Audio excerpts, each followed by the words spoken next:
In 2006, David is running for the New York Senate. His campaign is going exceptionally well, thanks to his empathy toward people in need, and everyone is sure he'll win. He appears on the covers of every magazine and the most popular talk shows. Unfortunately, things take a turn for the worse when a newspaper writes an article about David showing his naked rear as a prank for a college reunion, which greatly damages his reputation. David's furious reaction is watched by Harry, who receives a mysterious call and says he's working on new ideas. On the day of the election, experts predict that David will lose, and that's exactly what happens. Once again, he's being watched by Harry and his boss Richardson, who says they must put David back on track.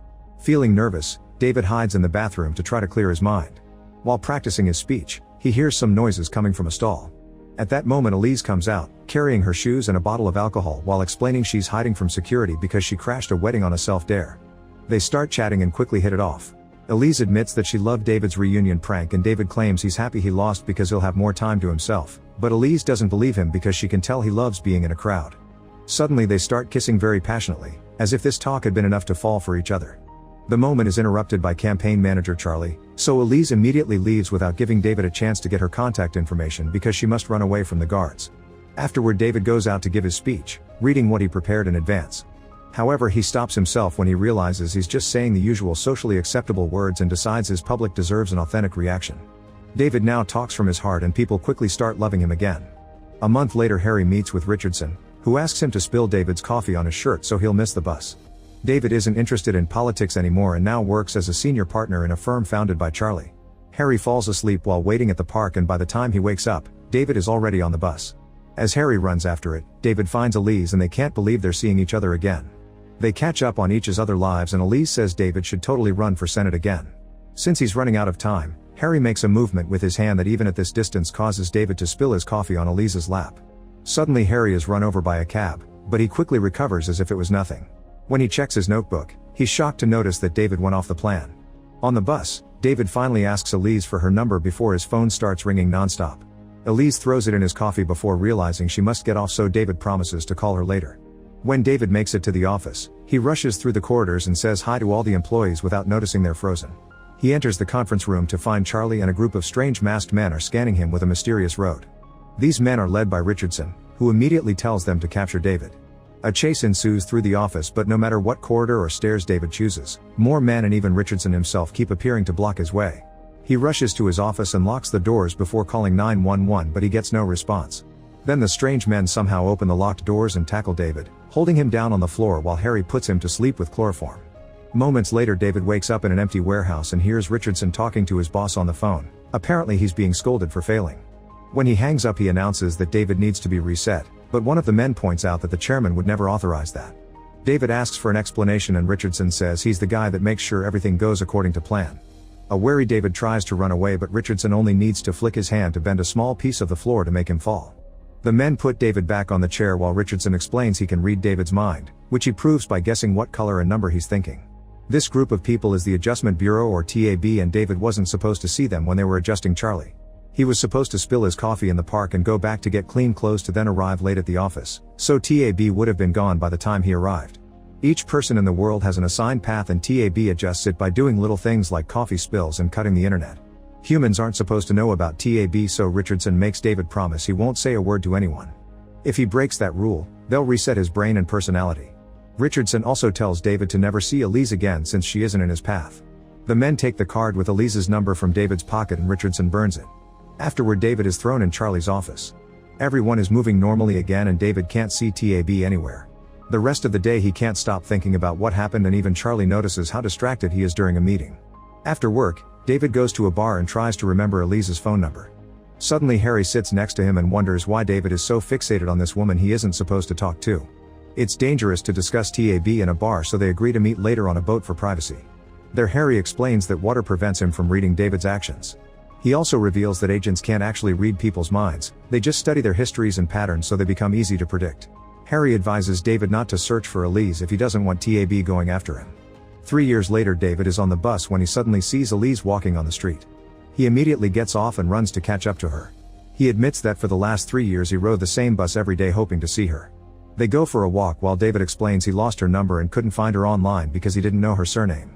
A TAB agent immediately notices the change in David's routine and warns Richardson, who sends his men after them. Elise shares that she's a dancer in a contemporary ballet company and tells him about the show she's having tomorrow night. The duo stops at a cafe to have breakfast while Richardson watches them from afar, noticing several inflection points in Elise's path too.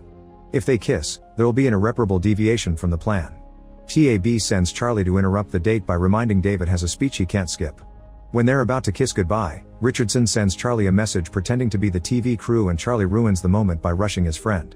Before leaving, David kisses Elise's cheek and promises to see her again.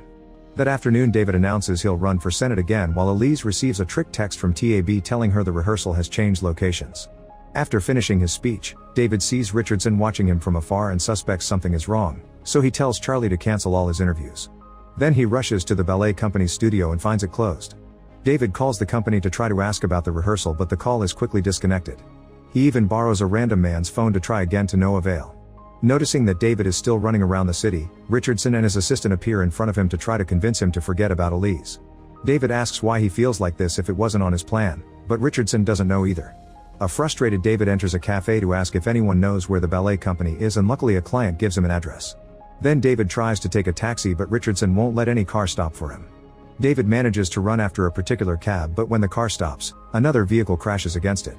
After checking on the cab driver, David looks inside the other car only to find it empty. He calls 911, and when the cops arrive, an officer wants to take him to the station as the only witness. A wary David asks the sergeant if it's really necessary, and when she tells him they'll call him later, David turns around to find the officer gone, which means he was a TAB agent. Now David can finally take a cab and pays the driver $100 to drive while ignoring everything that may appear around them, even the stoplights. The agents run as fast as they can, using their powers to go through several buildings and lock doors. However, when they make it to the studio, it's too late. David has already seen Elise. Richardson warns him that more powerful people will come after him before going to the office to meet with his superior.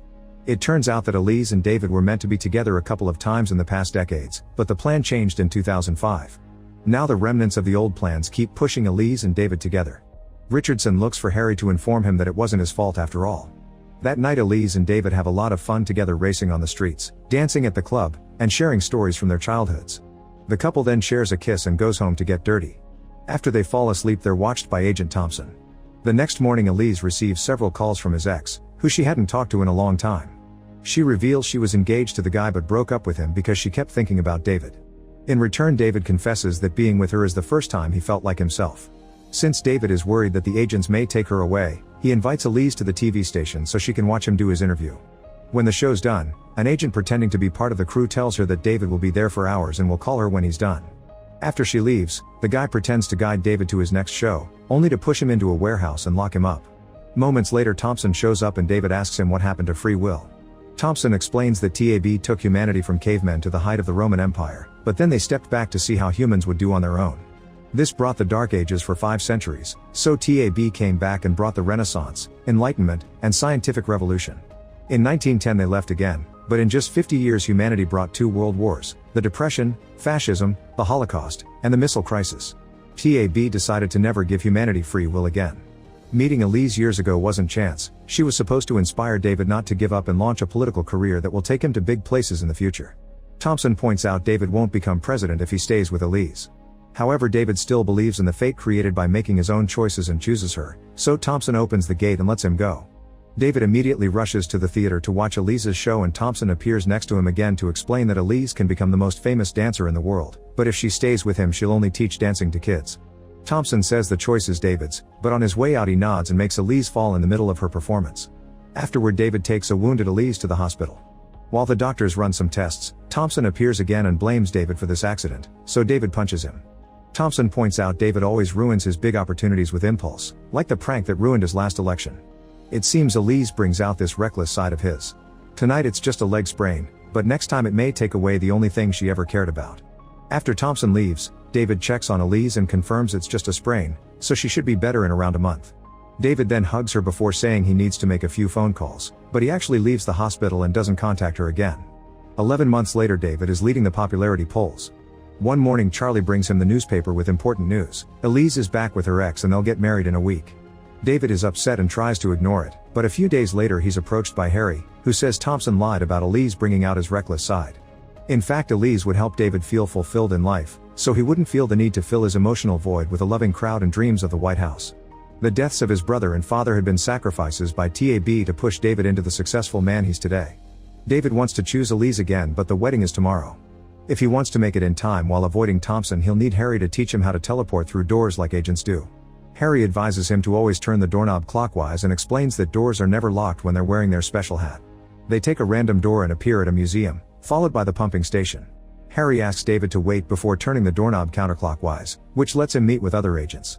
Once those men are gone, Harry teaches David the route he must follow through the door so he can find the one he needs and reminds him to run from every person wearing a hat because it may be an agent in disguise. The duo studies all night, and in the morning Harry gives David his hat, wishing him good luck. As soon as David starts crossing doors and running under the rain, TAB loses track of him and sends out a team to find him. Moving as fast as possible, David dodges traffic but ends up crashing against people when he reaches the courthouse. The groom is already waiting for his turn but worries because Elise hasn't shown up yet. There's a metal detector at the courthouse entrance, so David has to leave his jacket and phone behind, but he manages to retrieve his hat. After running through several corridors, David finally finds Elise in the bathroom, but she's angry because he abandoned her. At that moment an agent comes in, so David knocks him out with a punch and takes his notebook to show Elise the truth about what happened. He says that he loves her and that he wants to spend his life with her. Since he's taken off his hat, TAB finds his location and sends the men after him. David makes sure to block the door and puts on the hat again before taking Elise through a door to teleport right into a stadium, which helps her believe his story. The couple runs through many doors all over the city, and when Elise almost has a panic attack, David calms her down and asks her to trust him. As the agents begin chasing after them, the duo goes through another door and Elise freezes in front of the Statue of Liberty. David gives her more details about what's going on and lets her choose if she wants to come with him or leave him to never see him again.